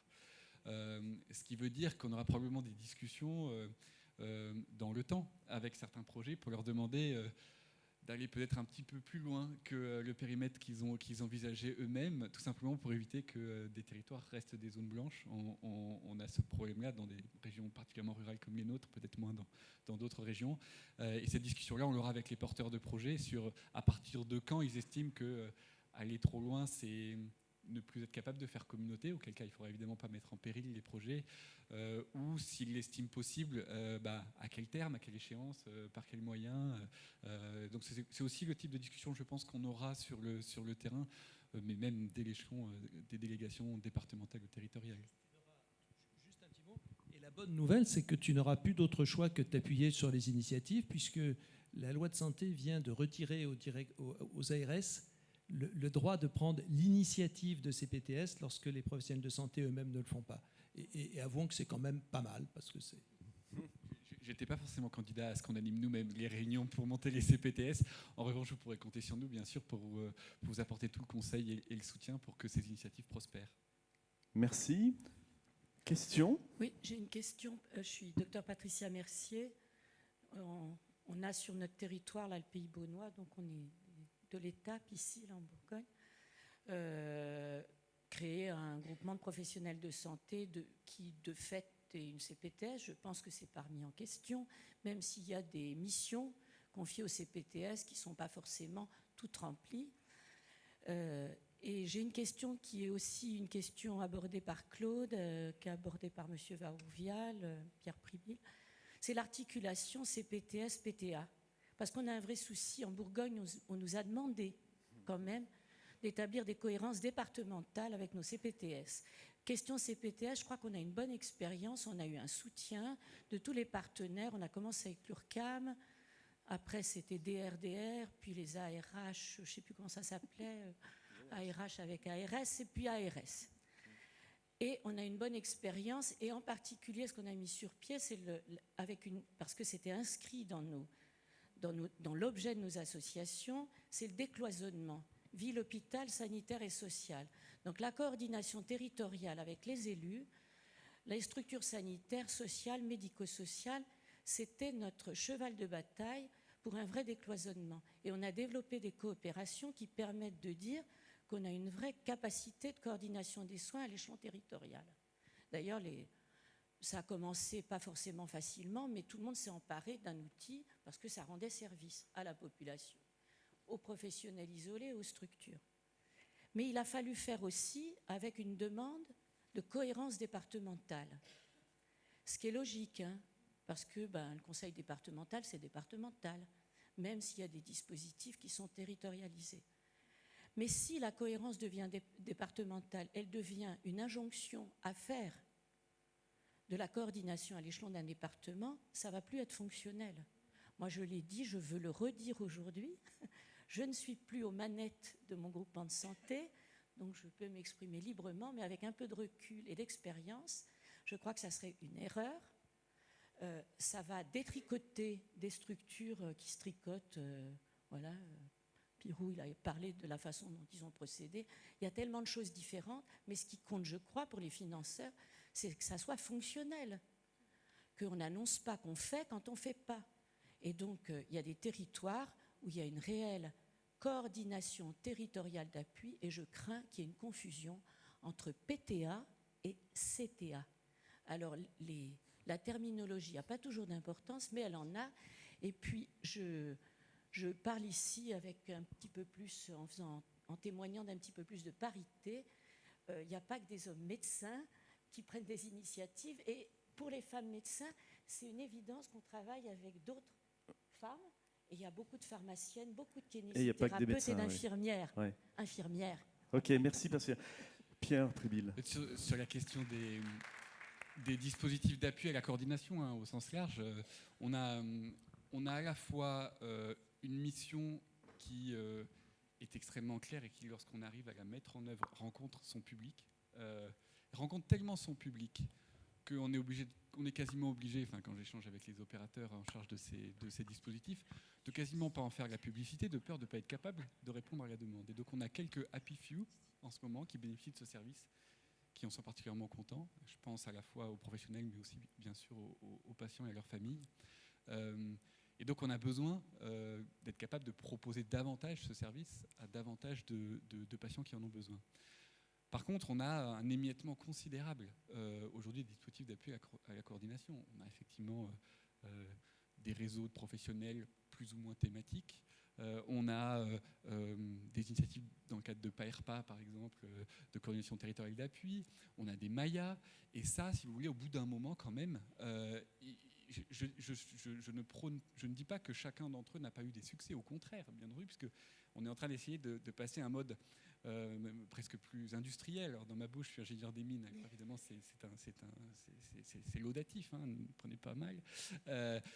Donc on a besoin de structurer cette offre de services en rassemblant, en faisant converger tous ces dispositifs qui sont apparus au cours du temps.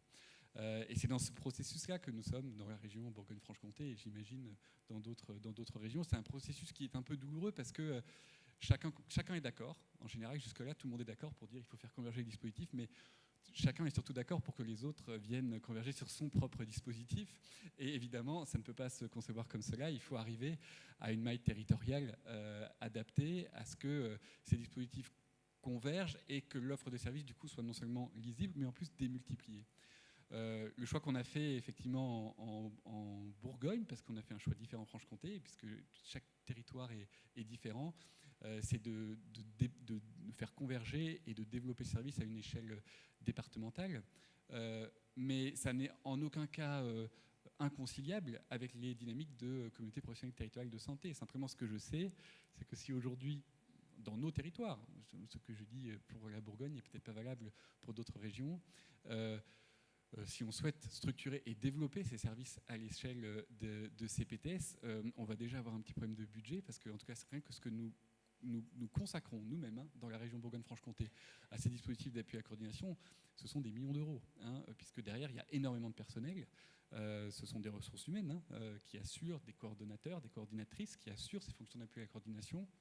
On est sur des structures qui, si on y croit, et c'est notre cas, vont devoir se développer en ayant davantage de professionnels mis au service des patients et des professionnels, là où on est plutôt à ce stade. Et puis on verra bien ce que nous donnera l'accord interprofessionnel s'agissant des CPTS sur des structures plus légères, dont le premier sujet ne sera pas de faire de la ressource humaine de ressources dédiées. Donc voilà, on est quand même sur des mailles de projets qui ne sont pas tout à fait les mêmes, avec bien entendu une articulation extrêmement importante à trouver. Et s'agissant par exemple des plateformes territoriales d'appui en Bourgogne, l'objectif n'est certainement pas de rassembler tous les professionnels en un même lieu. Par contre, d'être capable, tout en tirant parti d'un maillage territorial, d'avoir un service qui soit suffisamment organisé pour répondre à plus de demandes, en tout cas la demande telle qu'elle s'exprime aujourd'hui à une échelle beaucoup plus large que les quelques territoires où on a réussi à mettre en place ce type de service. Claude ? Et, pardon, Je voudrais juste rajouter un mot, ayant bien compris les deux points de vue qui ont été exprimés. Je voudrais juste rajouter un mot sur, nous avons l'impression, par exemple quand on est en maison de santé, on a fait venir la Maya de notre secteur pour voir un petit peu comment on pouvait travailler avec eux. Et après la réunion, on s'est tous regardés en disant, mais bon, on n'a pas besoin de travailler avec eux, puisque ce qu'ils nous proposent de faire, c'est ce que nous faisons déjà dans la maison de santé. Donc ce que nous vous proposons aussi, c'est de réfléchir à une mise, ce que j'appelais tout à l'heure, une mise en cohérence territoriale. C'est-à-dire que quand les CPTS seront bien matures, et dans le 21 et dans la Côte d'Or, elles sont quand même largement en avance par rapport au reste du pays, il y a quand même eu ce développement de la coordination territoriale d'appui, qui est quand même un développement, on va dire, considérable, important, dont l'optimisation, vous dites, est probablement nécessaire, mais il ne faut pas que cette optimisation se fasse en détricotant et en mettant en risque de disparaître des structures qui existent déjà et qui fonctionnent. Et alors, de mon point de vue, sur le plan prospectif, je pense que PTA et Maya ont vocation à disparaître, non pas à disparaître sur le plan de leur fonctionnalité, mais à être intériorisés dans des outils que nous allons développer sur nos territoires, qui sont forcément des territoires, on va dire, à taille utilisable. Alors c'est vrai que quand j'entends qu'il y aura une PTA sur la Côte d'Or, je ne sais pas combien d'habitants en Côte d'Or, 500 000, oui. Moi, mon département, c'est presque 500 000 aussi, la Drôme. J'imagine pas qu'on fasse une PTA sur la Drôme, quoi. Ça ne nous servira absolument à rien, quoi. Donc il faut probablement qu'on réfléchisse à ça, c'est-à-dire que la mise en cohérence territoriale, ça sera aussi probablement des économies d'échelle dans l'autre sens. C'est-à-dire plutôt d'avoir des structures qui sont fermées à 4h30 ou à 5h parce que c'est l'heure à laquelle elles ferment, qu'on ait des structures qui soient dimensionnées, voire même qu'on prenne en charge, nous, la coordination des cas complexes. Juste un tout petit truc, parce qu'il y a plein de questions. Qu'on ne se trompe pas, on crée une communauté autour d'un projet. Il faut un outil, pour reprendre les propos de Claude que je partage, qu'il y ait un espace de coordination organisé, la CTA au sein des CPTS, ça me semble absolument fondamental pour que les professionnels aient quelque part un service et un repère.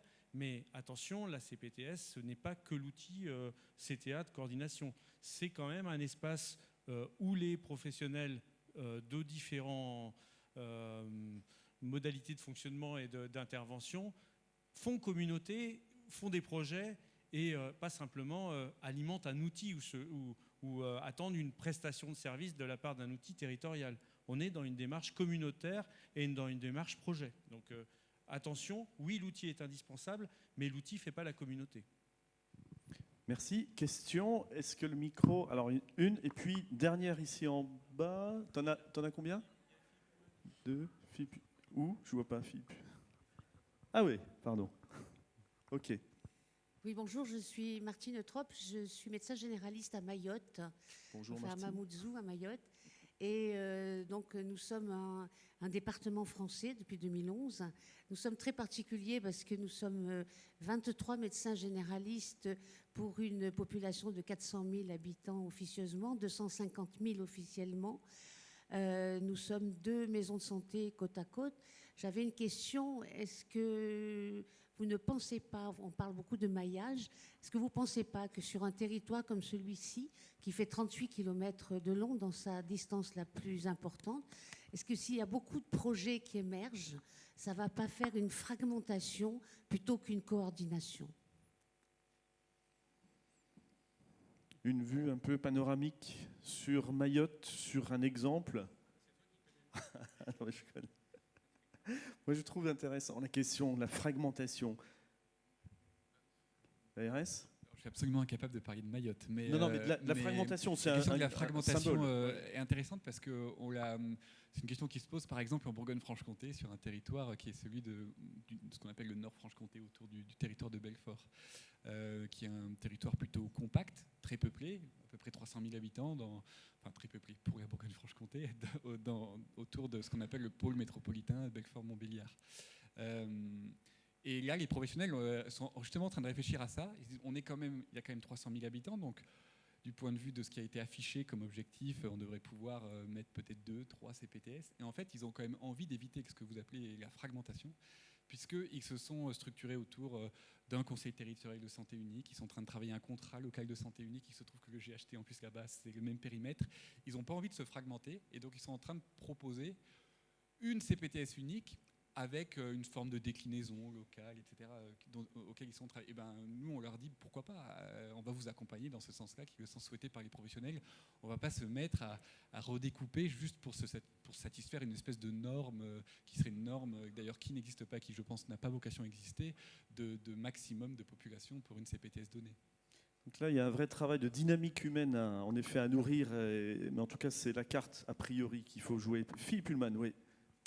Oui, bonjour, Philippe Ullmann, Assurance Maladie de la Marne. L'objectif de cette réforme et de ces négociations, c'est donc bien l'amélioration du parcours de santé du patient. Sauf qu'il reste un sujet.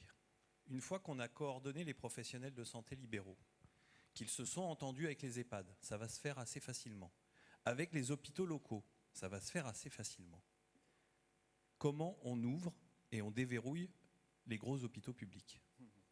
Parce qu'aujourd'hui, le problème, c'est qu'on va faire se coordonner des professionnels de santé libéraux qui vont se dire, bon, ben, c'est bien, je suis tel patient, etc. Bon, maintenant, il me faut un psy. Ah oui, mais des psys, il n'y en a plus. Ils sont à l'hôpital. Et à l'hôpital, assez loin.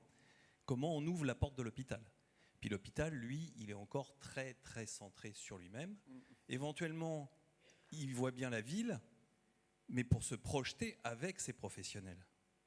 Et donc aujourd'hui, il n'y a pas, à mon sens, vu de l'extérieur, mais je me trompe peut-être, de réelle réflexion autour comment on va s'assurer d'une réelle coordination des CPTS et des GHT.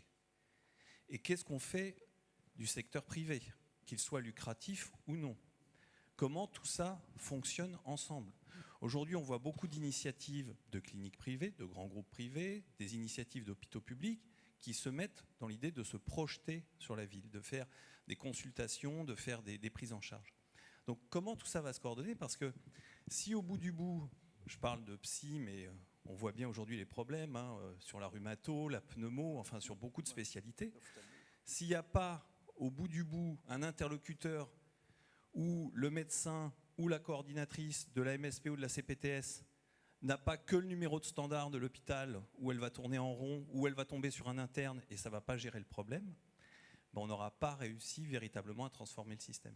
Donc je pense que c'est une question à adresser. Je n'ai pas d'inquiétude sur les hôpitaux locaux et les EHPAD, parce qu'ils vont tous y voir leur intérêt. Par contre, les hôpitaux publics d'une certaine taille, c'est pas gagné. Merci pour cette question pertinente. Ouais, Claude, tu voulais répondre, et Michel également. Ça sera la dernière parce que certaines personnes ont des trains à prendre et puis on doit respecter le timing.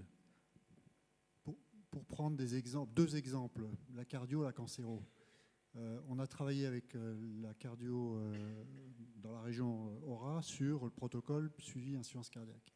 Donc ils nous ont sorti les cardiologues hospitaliers, ça a été fait entre la Société de cardiologie, le Collège de la médecine générale, etc. Ils nous sortent une fiche dans laquelle je vois une procédure extrêmement bien faite sur, par exemple, la surveillance du poids à domicile, etc. Et puis toute une arborescence de décision. Mais dans cette affaire, je n'ai pas vu ni premier diagnostic d'urgence, c'est-à-dire quand il y a un diagnostic d'urgence, nous, les médecins généralistes, immédiatement, le problème s'évacue d'une certaine façon et les situations d'urgence, notamment vitales, sont traitées de façon très particulière. Deuxième chose, je n'ai pas vu non plus de diagnostic de situation. C'est-à-dire, c'est une personne âgée, elle est toute seule à domicile ou elle n'est pas toute seule à domicile, elle a déjà une prise en charge à domicile, elle ne l'a pas. Et donc ça ne figure pas dans le protocole non plus. Or, nous, les médecins généralistes ou les infirmières, quand on a un patient à domicile qu'on suit depuis longtemps et qui a une insuffisance cardiaque et qu'on a déjà organisé un certain nombre de choses, on sait jusqu'où on va aller et on va souvent aller beaucoup plus loin, d'où l'intérêt de la coordination de proximité, et garder beaucoup plus longtemps et beaucoup mieux et dans des bonnes conditions cette personne âgée. Deuxième exemple, la cancérologie. Vous savez qu'il y a beaucoup maintenant de chimiothérapie orale ambulatoire. On avait commencé à travailler avec la DGOS sur comment est-ce qu'on pourrait imaginer les choses entre les équipes de soins primaires et les services de cancérologie. Vous savez que les services de cancéro ils ont un agrément pour faire de la cancérologie. Ils sont autorisés. Donc nous, on avait proposé d'avoir des sites associés en cancérologie. C'est-à-dire que le service de cancéro nous passe la main beaucoup plus facilement s'il nous connaît, s'il y a des interlocuteurs identifiés. Par exemple, le pharmacien et l'infirmière font des formations de façon régulière et tiennent l'équipe au courant d'un certain nombre d'évolutions dans la prise en charge des patients. Et donc, on sait aussi, parce qu'on met une procédure, qu'à partir de tel moment, ce patient mérite d'être réhospitalisé ou pas.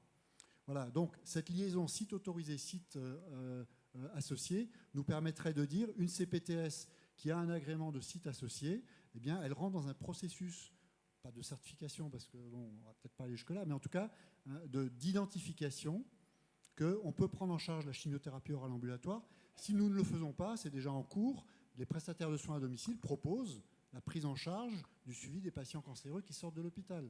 Donc on voit bien là aussi que si les pouvoirs publics ne nous aident pas là-dedans, dans ce travail qui malheureusement a été arrêté à la DGOS, ça date d'un travail qui date de 4 ou 5 ans, on voit bien que la confiance que peuvent avoir la ville et l'hôpital entre eux nécessite qu'on se connaisse, qu'on travaille, qu'on se forme et qu'on évalue nos résultats. Et donc, évidemment, c'est l'exemple type pour nous, parce que les services de cancéro, ça concerne quand même beaucoup de sites autorisés. C'est l'exemple type ou l'insuffisance cardiaque, dans lequel il faut que ce soit à notre initiative et à l'initiative de nos partenaires qu'on construise des relations de confiance entre nous. Dernière intervention, Pierre Prébil. Peut-être juste un témoignage sur la question des les gros hôpitaux publics dans tout cela. Moi, ce que je peux vous dire, c'est que depuis plusieurs mois, à chaque fois que je vois, comme vous dites, un gros hôpital public, enfin pour la région Bourgogne-Franche-Comté, à un moment, il me dit alors, c'en est où les CPTS ? Je peux vous dire qu'ils ont extrêmement hâte d'avoir un interlocuteur. Parce qu'aujourd'hui, on les tanne autant qu'on tanne la ville pour leur dire travailler avec la ville. Et ils me disent mais je travaille avec qui ? Là, demain, alors évidemment, les hôpitaux de proximité sont dans une autre situation, mais les gros hôpitaux publics, comme vous le dites, avec une certaine surface, ne savent pas à qui s'adresser. Et donc, ils n'ont qu'une hâte, c'est d'être appelés à être soit autour de la table, soit dans une relation d'association, avec des organisations qui leur permettent de nouer ce dialogue. Je pense quand même qu'on peut être optimiste. Merci à vous pour vos interventions et ce que vous avez amené au niveau de votre expertise. Merci à vous. Je vous signale que vous pouvez, avec l'application, donner vos critiques par rapport à cet atelier, donner vos avis. N'hésitez pas, ça permet de nous faire avancer. Territoire de santé, une illusion. On peut peut-être encore garder le point d'interrogation parce qu'il y a beaucoup de questions qui demeurent. C'est quelque chose qui est en construction. On peut retenir quand même que certains le font déjà, même sans le savoir. Et je pense que c'est ça le plus important, c'est-à-dire votre dimension micro qui ensuite peut évoluer sur autre chose. On a vu aussi toute cette complexité à l'étage territorial avec un échelon peut-être un peu plus politique qui n'existe en tout cas à l'étage micro. Merci de votre attention et puis à tout à l'heure pour un autre atelier. Ouais.